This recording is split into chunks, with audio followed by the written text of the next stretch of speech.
The extraordinary life of Princess Alice, the Duke of Edinburgh's mother and the Queen's mother-in-law, is one of the best-kept secrets in royal history. A daredeviling story that would be worthy of any great Hollywood film. Born in Windsor Castle, she begins life as a privileged royal. She was almost Diana-like because she was regarded as the prettiest princess in Europe. But from the start, Alice is no ordinary princess.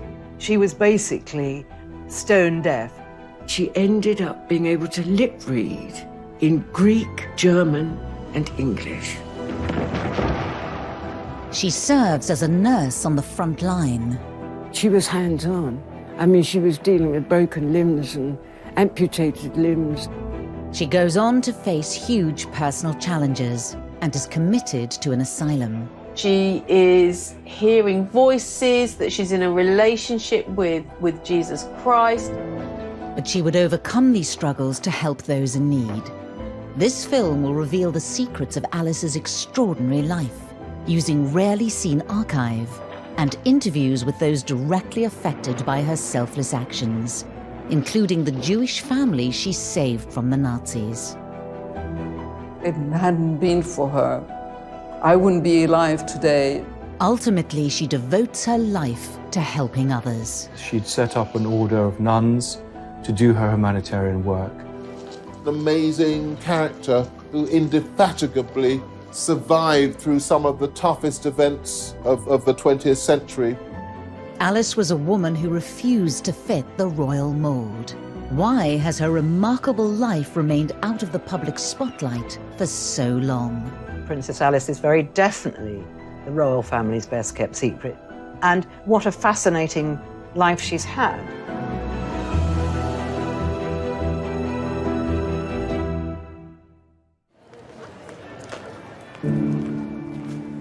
On a winter's day in December 1969, London goes about its business largely unaware of the sadness within the walls of Buckingham Palace.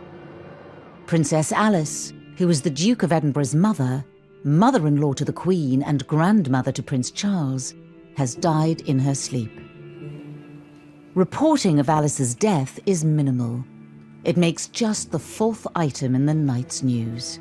The BBC announcement read, "The Duke of Edinburgh's mother, Princess Andrew of Greece, died today at Buckingham Palace.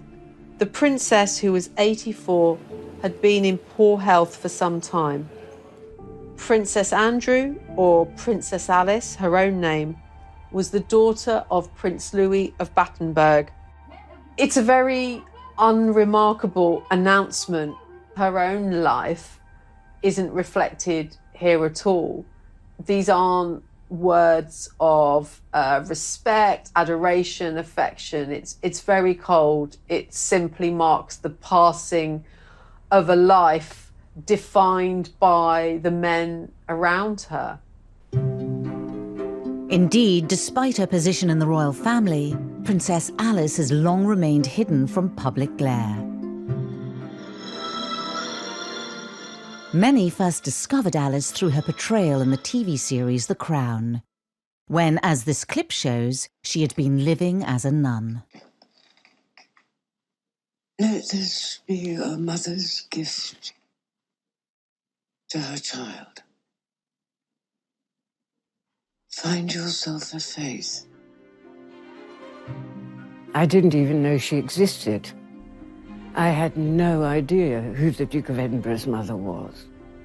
I think, like the majority of people, she's been a very well-hidden secret. It was never Alice's style to seek out the limelight. Princess Alice didn't give very much away about herself. When she died, she left but 3 dressing gowns, which were given to the nurses who'd been looking after her. By that stage, she'd given everything she owned away. She owned absolutely nothing. But Alice's start in life was very grand indeed. She's the great-granddaughter of Queen Victoria, and she was actually born in the tapestry room at Windsor Castle in 1885. As she grows up in the castles and palaces of Britain and Europe, Alice expects to marry a suitable royal partner. In 1902, the coronation of Edward VII provides a perfect opportunity for 17-year-old Alice to find a match. Edward VII himself remarked at his coronation that Alice would be the most beautiful bride of any young prince in all of Europe. A number of different members of royal families arrived in London to attend this event. Princess Alice was one of them, and Prince Andrew of Greece was another. And here, Alice is swept off her feet by the young Greek prince Andrea. That is really where the relationship developed, and it was a love match. It was a real love match. Just over a year later, the couple are married in Germany. It's a royal alliance with serious pedigree. Alice is the daughter of a German prince and a British princess, and the great-granddaughter of Queen Victoria. 21-year-old Prince Andrea is the son of King George I of Greece, himself a distant cousin of Queen Victoria. Andrew was a tall, blonde, handsome young army officer and who enjoyed playing practical jokes all the time. His whole approach to life seemed to be very different from Alice, who was beautiful, but for the most part reserved, silent.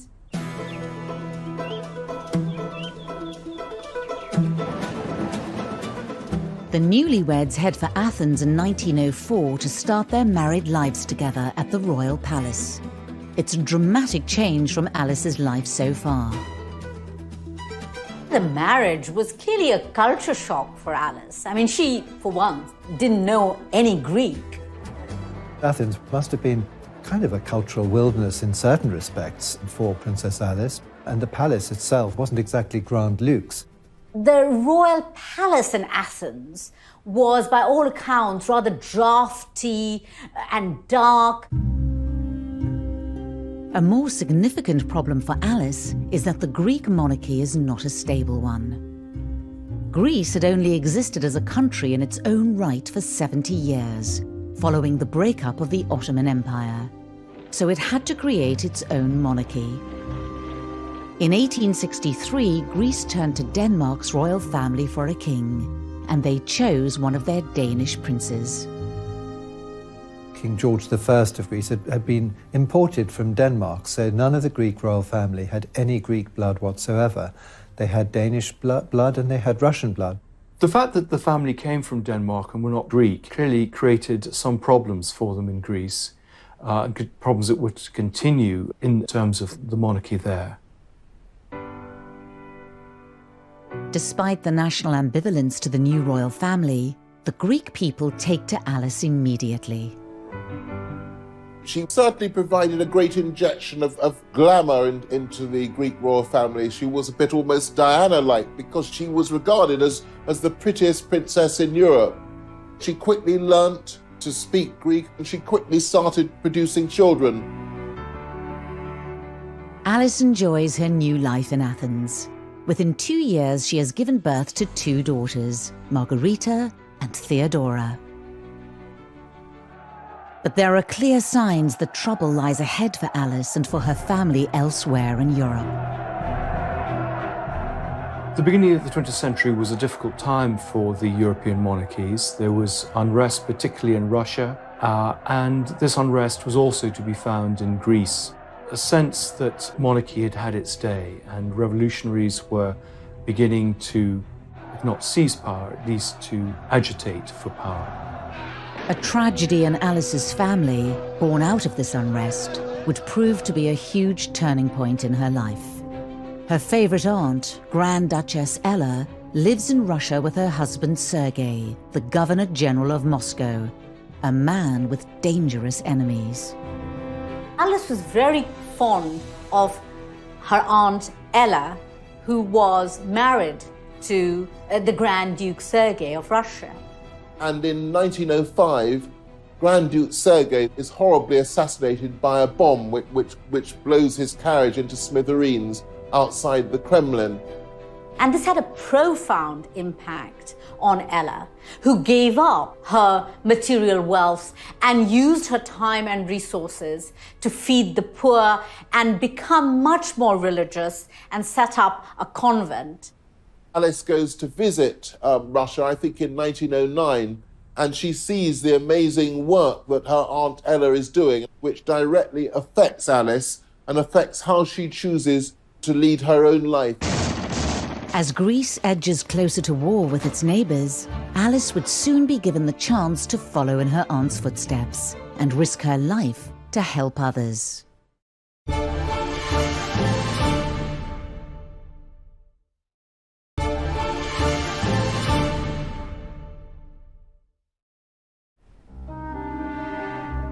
By 1912, Alice has been living as a Greek princess for 8 years. She and Andrea now have 3 daughters. Cecile was born in 1911.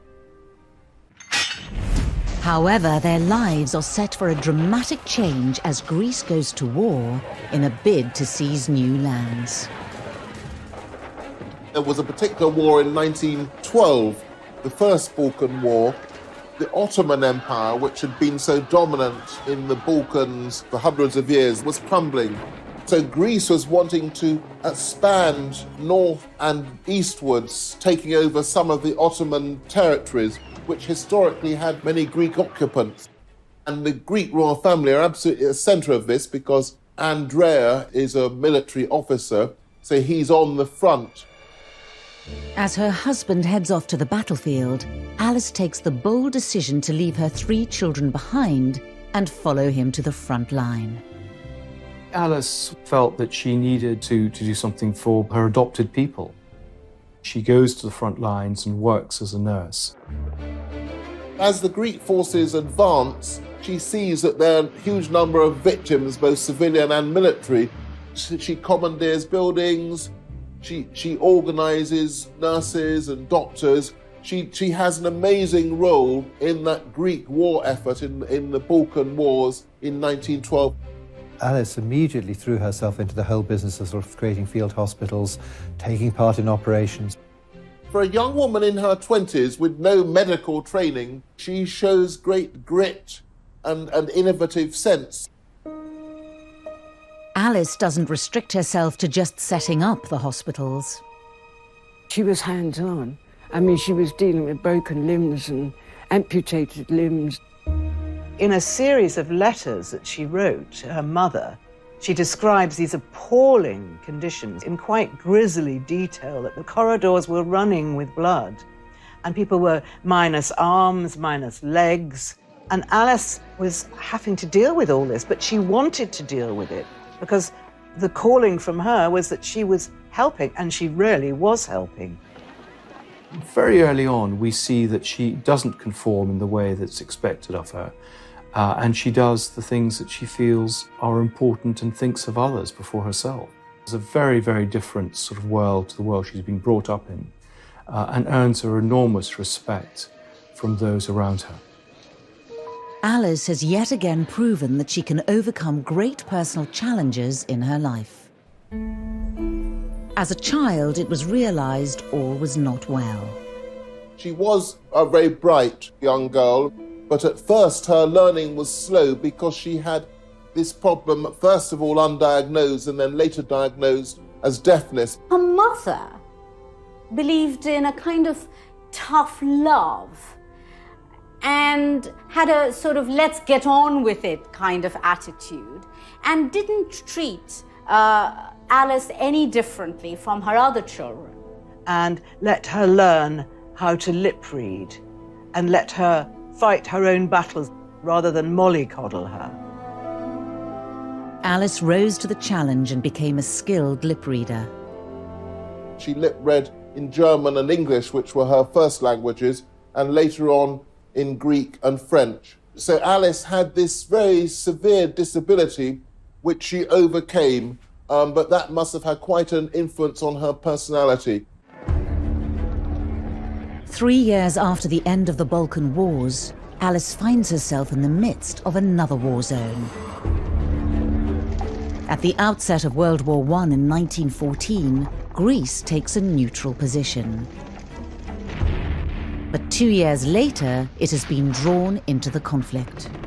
Of course, the First World War is regarded as the war to end all wars, and it's easy to forget about the terrible suffering in Athens at that time. Athens is bombed by the Allies, and typically Alice, then she has to start helping again. December 1916, there's terrible malnutrition. And so what does Alice do? She joins in setting up soup kitchens, in just trying to get food to the people of Athens in the dark heart of the First World War.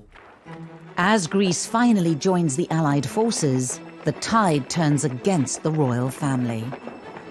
There was the rise of a Republican movement in Greece during the First World War. They targeted the monarchy as being foreigners, as being parasites on the system, as not belonging to Greece and not being Greek enough. By 1917, Alice and Andrea, now with a fourth baby daughter, are forced into exile in Switzerland with most of the Greek royal family. This is the first time that Alice gets a taste of what it is to be a Greek royal. Alice had no sense of when she would be returning to Greece and indeed what life was going to be like for her over the next few months. And, you know, they weren't luxurious months. As she adjusts to life in exile, Alice receives news of an appalling family tragedy during the Russian Revolution. The Russian royal family, including Alice's favorite Aunt Ella, was caught up in the civil war. And in July 1918, Aunt Ella, along with several other members of the Russian royal family, were driven by the Bolsheviks to the Urals. Ella and 5 male members of her family were taken by the revolutionaries to this disused mineshaft. They were thrown down, and then rocks and stones were thrown on top of them, and a grenade, which obviously killed them. But until that moment of their death, they were stoic, and they were singing psalms and saying prayers. Alice is grief-stricken, of course, but she's even more admiring of the strength of courage and will. Relief and respite finally comes to Alice in 1920, when the exiled king is restored to the throne in Greece. In this rare piece of footage of them together, Alice and Andrea are now back in the land they call home. Andrea and Alice and their 4 daughters by this time, they spent most of their time on the island of Corfu at a villa called Mon Repos. And that's where Alice and the 4 girls and their servants and their British nanny, Miss Roos, are living in 1921, when at last the beloved 5th child and longed-for son is born. The arrival of Prince Philip, Philippos Andreou as he was called, completes Alice and Andrea's family. But they would not have much time to enjoy life with their new baby. Greece is once again looking to take land from Turkey in their on-off conflict. Andrea is now a major general in the army. And when the Greeks suffer a humiliating defeat and are sent packing by the Turks, the royal family is back in the firing line. Andrea is a scapegoat for the dramatic defeat of the Greek forces. He comes back to Athens in disgrace, is arrested, is accused of high treason, is put on trial with other officers. The other officers are actually executed. There was clearly only going to be one outcome, and that was Prince Andrew being sentenced to death. And this was, you know, as dangerous as it got.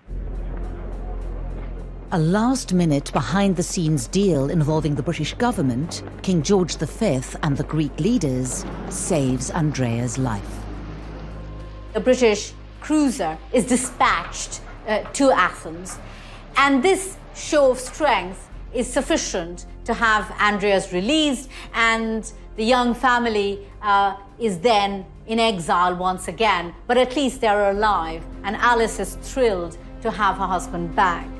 Prince Philip, who was, literally a babe in arms at this time, and taken for safety onto the British warship, carried in an orange crate, and that was to be his means of escape. So really, really dramatic days. They may be alive, but Alice and Andrea flee Greece with little money and few possessions. Now they are in need of a safe home for their young family once again.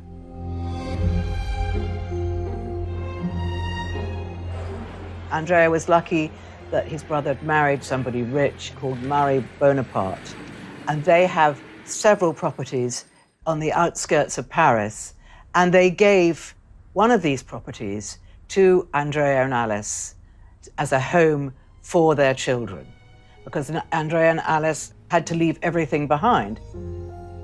Alice and Andrea would spend 8 years in Paris, but the turmoil they've lived through is finally taking its toll on them.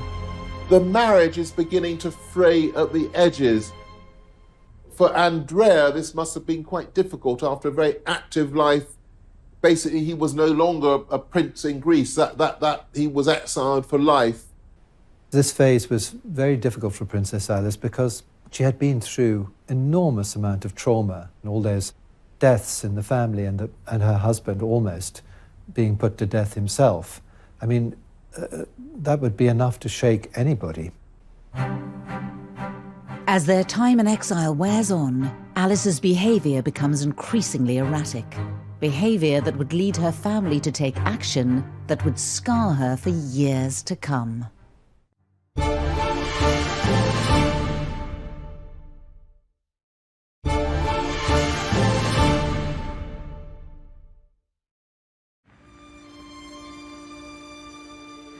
(1928) Paris. Princess Alice and her family are now safe, living in exile. But for her, a personal inner struggle is about to begin. One that will define the next 10 years of her life. It's not for nothing that completely isolated by the deafness, by the strangeness of the country, by her innate compassion for other people, that she should become deeply religious. In 1928, she converted to the Greek Orthodox Church, which having actually been a Lutheran all that time, so that showed a spiritual growth in her. A relaxed Alice can be seen in this rare footage.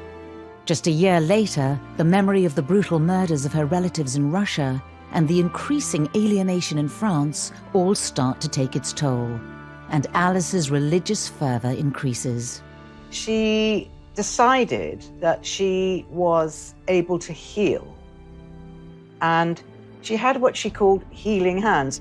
That becomes quickly overshadowed by Alice's declarations that she is hearing voices, that she's in a relationship with Jesus Christ, that she's having a physical relationship with Jesus Christ. I mean, she's beginning to be clearly suffering from religious delusions, which of course become really distressing to those around her.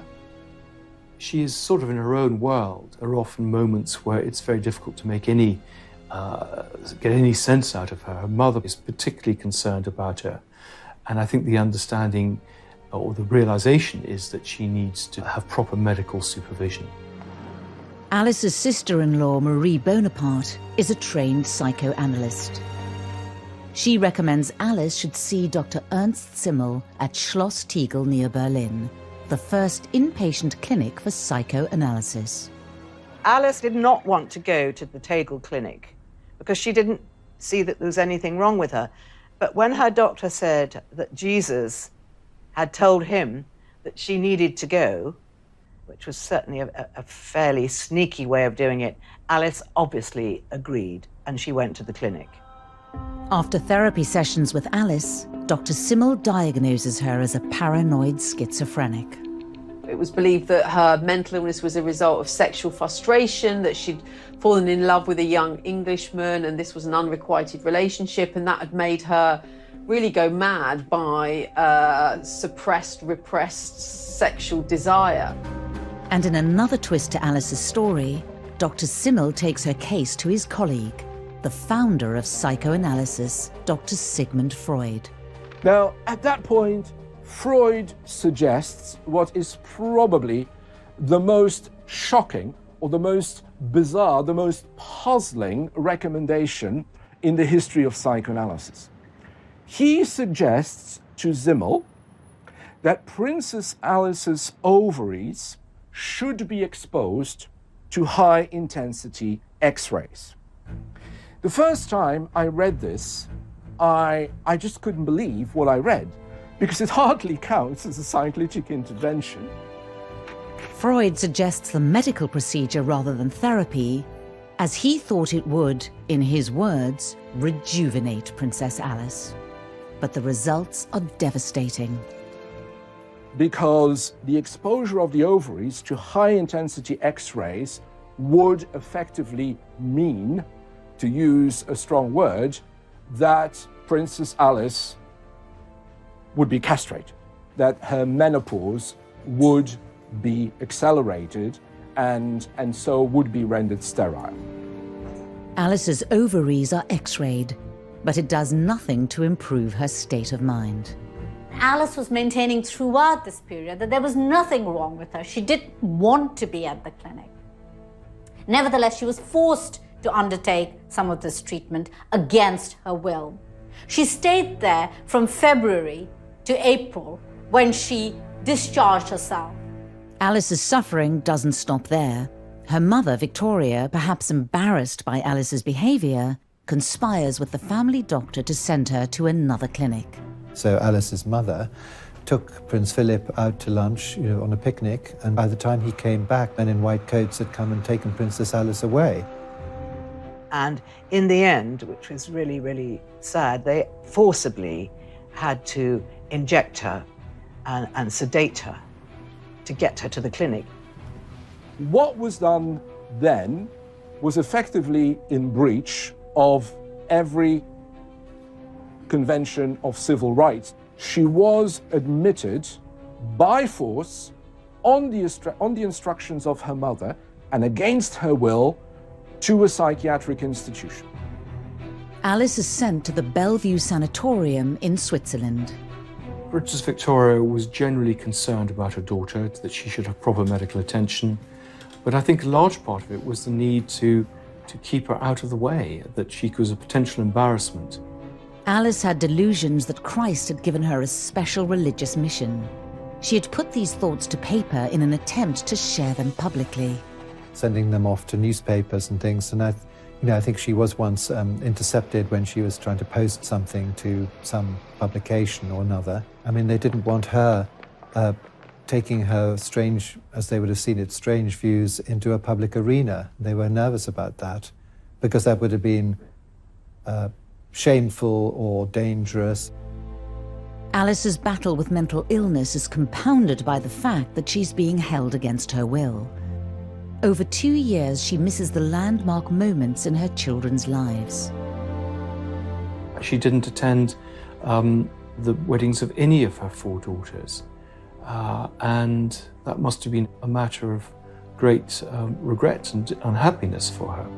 Whilst her daughters are married and making their own way in life, Philip, her son, is still just a 10-year-old boy missing his mother.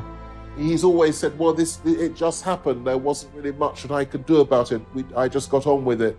But that must have left a real mark with him because he'd been much beloved by both parents in the first 9 years of his life. Alice's husband, Prince Andrea, sees their marriage as effectively over. Broken and feeling betrayed, Alice tries to escape in July 1932. So during lunch, her nurse has gone out of the room and she makes a bid for freedom, and she jumps out of the window into the flower bed and heads off to the nearest railway station, which isn't far away. When she got as far as the train station, I think she even got as far as into the carriage, and they kind of found out that she was there. She's arrested and brought back, much to her disgust, and therefore her escape attempt hasn't worked. Alice's desperate act convinces her mother she should be transferred to an open sanatorium in Murano, Italy. She had been at this point a prisoner in Bellevue, you know, at her, basically, and her jailer was basically her mother. It was her mother that she had to convince that she was well enough to be released. And of course, we have to remember, this isn't a teenage Alice. This is a woman in her middle age. No longer institutionalized, in autumn 1932, Alice faces the biggest challenge of her life. At the age of 47, could she recover from her ordeal and regain her sanity? She begins by choosing to distance herself from family life and from royalty. She drifted around Europe for several years. So up until 1937, she was living, you know, with one family after another, and particularly sort of settling near Cologne, discussing religious topics, very, very involved with all the things that were interesting her, but not involved with her family. This sort of extended gap year of her trying to perhaps find herself, but certainly not living the life of a princess. In many ways, sort of living off-grid. I mean, we don't know very much about her, which is sort of quite remarkable, of course, that she kind of disappears. Alice probably thought that with her independence of mind, with her freedom of expression, it wouldn't be easy to go back to her own family, including her mother, who would always be looking over her shoulder, because that would always contain the risk that before long she'd be sent back to a psychiatric institution. Alice's decision to live a solitary life means her youngest child, Philip, is still being raised by relatives. I think it's important not to pity Alice during these years, but neither, I believe, should she be reviled as this heartless mother and callous wife who forgot all about her family and spent her time roaming aimlessly in Germany. What about her husband? After 5 years wandering across Europe, passing from friend to friend, Alice starts to feel like she can finally reach out to her loved ones. The connection with her family begins to be a bit closer as she, in a sense, recovers her health. She begins to communicate with her family a bit more, write letters to Philip. He's encouraged to write back to her. And so the family begins to come back together. But of course, there's to be a terrific tragedy in 1937. Alice's daughter Cecile, pregnant with her 4th child, is involved in a tragic accident. Her beloved daughter Cecile, who's married Don, a Prince of Hesse, and they're travelling by plane, rather than untried technology, it turns out, in 1937. The plane hit a chimney in Ostend in thick fog, and so Cecile, her husband, her 2 boys, his mother and various other people were killed, and also died in the crash the little baby that was actually born in the trauma of the accident. And this was a horrendous event in the family. Cecile and her husband were members of the Nazi Party, and the funeral is held in Germany. This is the first time Alice has seen her family all together in 7 years. Cecile's death could have broken Alice forever. But instead of being plunged into a dreadful, dreadful gloom, because of her strength of will, I think she probably thought nothing worse than this can ever happen to me, so I'm going to get on with my life. And she actually recovered her equilibrium and came out of her phase of religious fervour and started to lead what would be considered a much more normal life. Out of the latest tragedy, Princess Alice emerges with a renewed sense of purpose. But her return home to Greece throws up another test. one that takes her into a clandestine battle against the Nazi forces.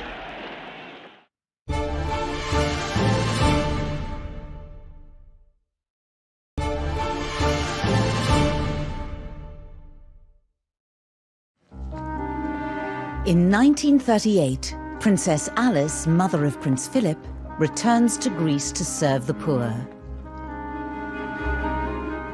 During her 16-year exile, she survived hardship and horrific tragedy. However, once again, she will soon be placed at the heart of momentous historical events.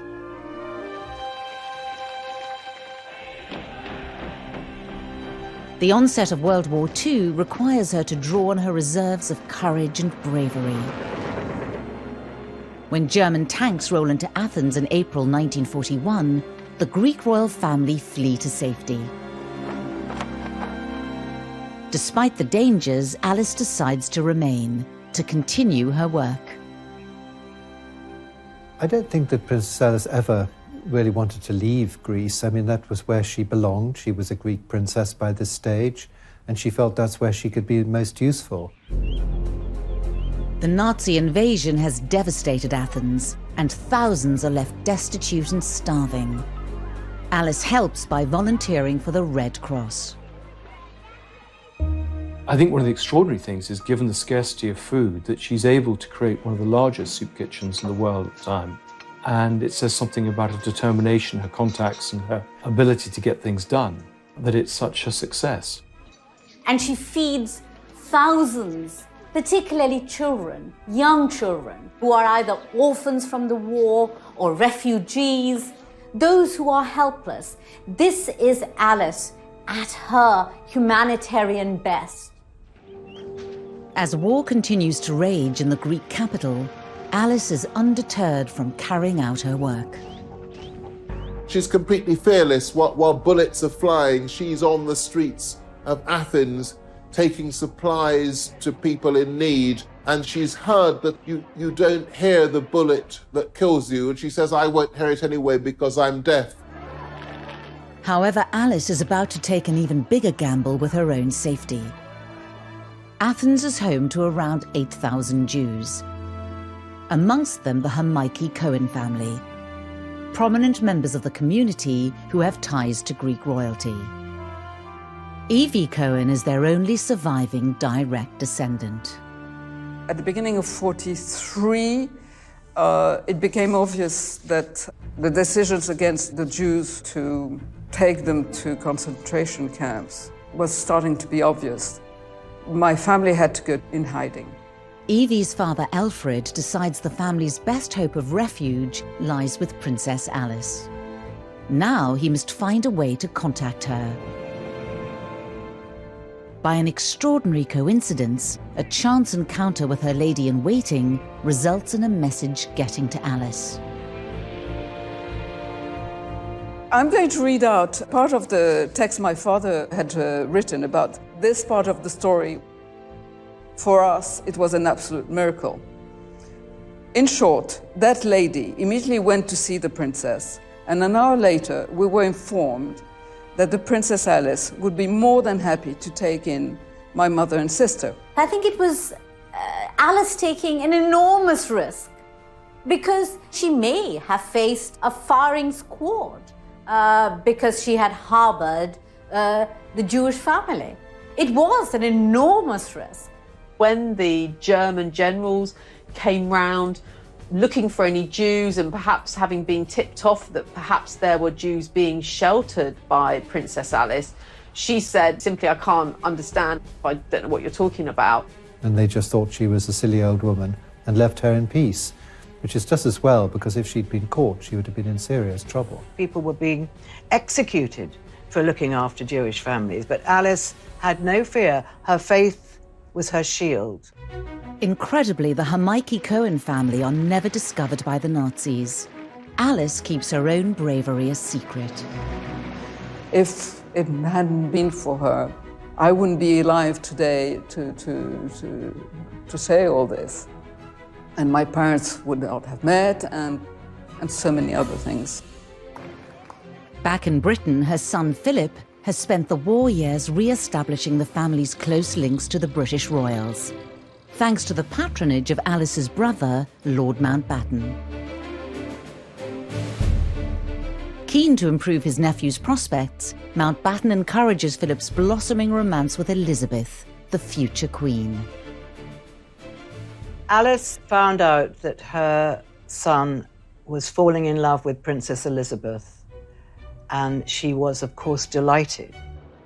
And although she hoped that one day maybe he might become a Prince of Greece, the fact that he was in her own homeland, Great Britain, and had fallen in love with the British princess, who was going to be heir to the throne, she was very, very happy. However, in 1947, when Philip, sixth in line to the Greek throne, gives up his title so he can marry Elizabeth, for his mother, the news is bittersweet. Alice, in many ways, this was no doubt a personal disappointment, but at the same time, here was her only son, of course, marrying the future Queen of England. And so it seems that she was kind of reconciled to that and accepted that, even though, of course, it came at the cost of Philip renouncing his claim to the Greek throne. Soon after Philip and Elizabeth's engagement is announced, Alice travels to England to see them.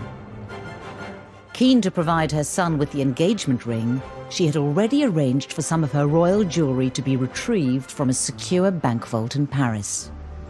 She had no money, so she wasn't going to be able to buy an exquisite gift for her future daughter-in-law. So she took one of her tiaras to Philip Antrobus, the jeweller, and she said, "Take the best stone out of this, and I want it fashioned into a ring for my future daughter-in-law," which is a very romantic thing to do. And I think it is about Princess Alice wanting her son to be seen as good enough in many ways. So here, perhaps for one of the only times in her life, playing the role of the sort of proud, slightly pushy mum who, wants her son to do the right thing and being seen to be appropriate as a husband to the future Queen of England.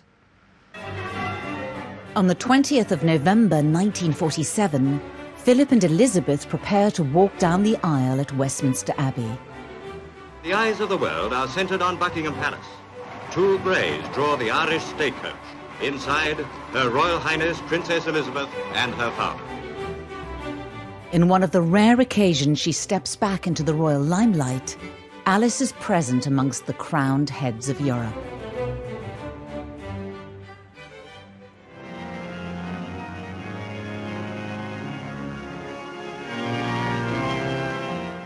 And now they are man and wife. It was, for the British people, a wonderful celebration after the horrors of the war. It was a joyous occasion, and Alice was very, very moved to see her son so happy. In the official wedding photograph, Alice can be seen standing next to the Queen's grandmother, Queen Mary.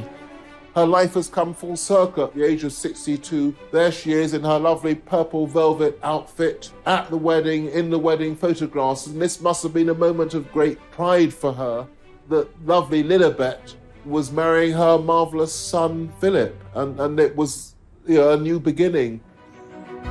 Over 40 years since she first left England, when Prince Charles was born the following year, Alice is firmly back in the bosom of the royal family. Philip and Elizabeth have their first child, Prince Charles, and Alice is absolutely delighted. She's thrilled. She's very much included as part of the family. After their years of separation, Philip wants his mother to stay in England. But ever the individual, she shuns royal life and beats her own path, sticking to her charity work in Greece. I think that after Prince Philip had married Princess Elizabeth, she felt that to some extent she could then do what she liked. Her daughters were all married and they had families of their own, and he now had a family of his own. So she fulfilled this long-held wish to found a nursing sisterhood. Despite not taking formal vows herself, in January 1949, Alice founds a nursing order of Greek Orthodox nuns on the island of Tinos. She is now able to do what she had long wanted to, that is to follow in the footsteps of her beloved Aunt Ella, who had set up an institution of nuns dedicated to service, to serving the community, not shut up in a distant cloister, but living amongst the people, those whom she could help. And Alice wanted to do the same. And I think this is what motivated her finally to set up her sisterhood. Alice is at last fulfilling what she sees as her life's mission. While she has now re-established her links to the British royal family, when she attends Elizabeth's coronation in 1953, as this rare footage shows, her choice of dress signifies both her status and her dedication to her charitable work. Princess Alice of Greece, mother of the Duke of Edinburgh, wears the dove-grey habit of her religious order. People are surprised to see her dressed in her nun's outfit. But this is no ordinary nun's outfit. This outfit was made by the couture house Balmain in Paris. So she is a nun, but she's a very stylish nun. There she was, walking through Westminster Abbey behind the royal party, alone in her grey nun's habit. Really quite odd. And I think it's quite telling of the way in which she was dismissed, really, throughout her life as being a bit odd, a bit mad, a bit of an eccentric, and not somebody who could be easily embraced within the royal family. With her son Philip now married to the Queen, Alice travels back to Greece once again to continue her charity work.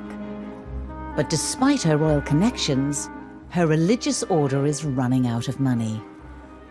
For Alice, who had no real funding behind her apart from what she could raise herself and she could raise from her family, the sisterhood desperately needed funding and started to fail.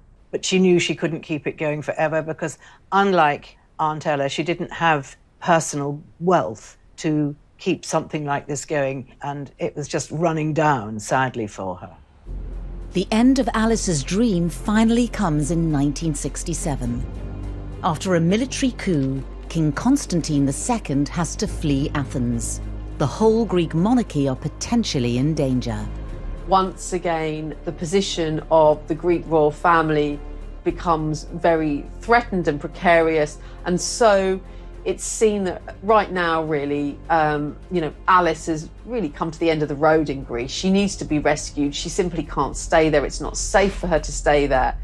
When Queen Elizabeth hears about her mother-in-law's fate, action is taken and she's flown back to Britain.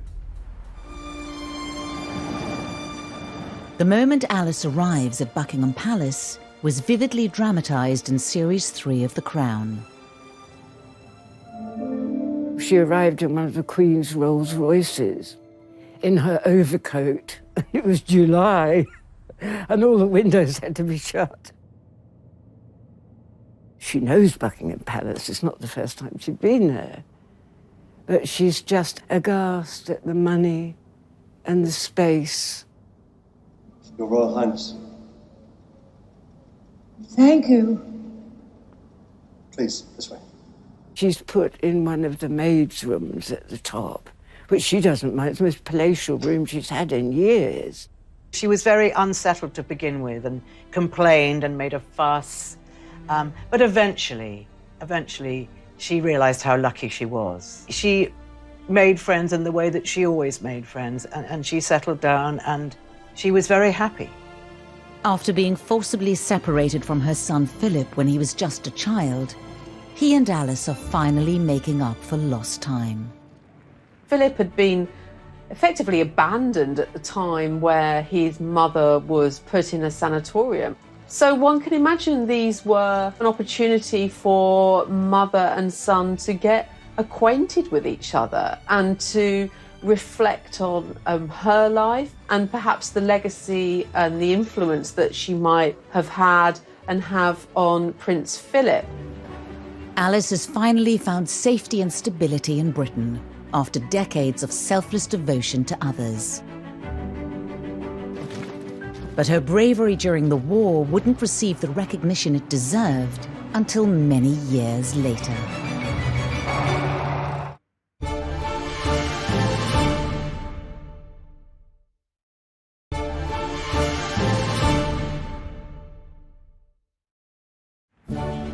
It's 1967, and Alice is back in Britain, living with the royal family in Buckingham Palace. But she's set on doing things her own way. We know that she liked to smoke, that she smoked Woodbines, and so courtiers would know that she was coming before they saw her by the smell and the smoke of her cigarettes. And of course, she would also move around in her nun's habit. So a very odd spectacle by all accounts. Princess Alice couldn't have been more different than the Queen Mother, who was the other grandmum, and who was, you know, a wonderful self-publicist, going out and doing all her royal duties. Alice was the very opposite to that. You know, there she was smoking in her nun's outfit. But the children liked her. Prince Charles really liked his grandmother. She used to tell him tales about Queen Victoria, which he loved to hear. After 2 years of getting closer to her son and his family, Alice starts to become infirm. On the 5th of December 1969, aged 84, she dies peacefully in her sleep. Her death was really announced without any great fanfare. Certainly when we compare the public affection towards the Queen Mother, Princess Alice has a very different position in the nation's affections. Really, people didn't really know her. They still don't really know much about her. The funeral itself was a relatively small affair. I suppose in keeping with Alice's own life, which had always emphasized service rather than status. Prince Philip, he said what an extraordinary thing it was that she had been born in Windsor Castle, and after a difficult life of wars and tragedies and separations and living in different lands, she had come back to Windsor Castle again. Before she died, Alice gave very specific instructions about her final resting place. She wanted to be buried in the Russian Orthodox church in the Mount of Olives by the side of Aunt Ella. So a very particular request and a very difficult request to honour. It isn't until 1988 that Alice's family are able to fulfill her dying wish to transfer her remains to Jerusalem. Despite the dangers she had faced during World War II, Alice's work was not recognised until long after her death. In 1994, Prince Philip was in Israel to see his mother posthumously awarded the title of Righteous Among the Nations by the Yad Vashem Holocaust Remembrance Center.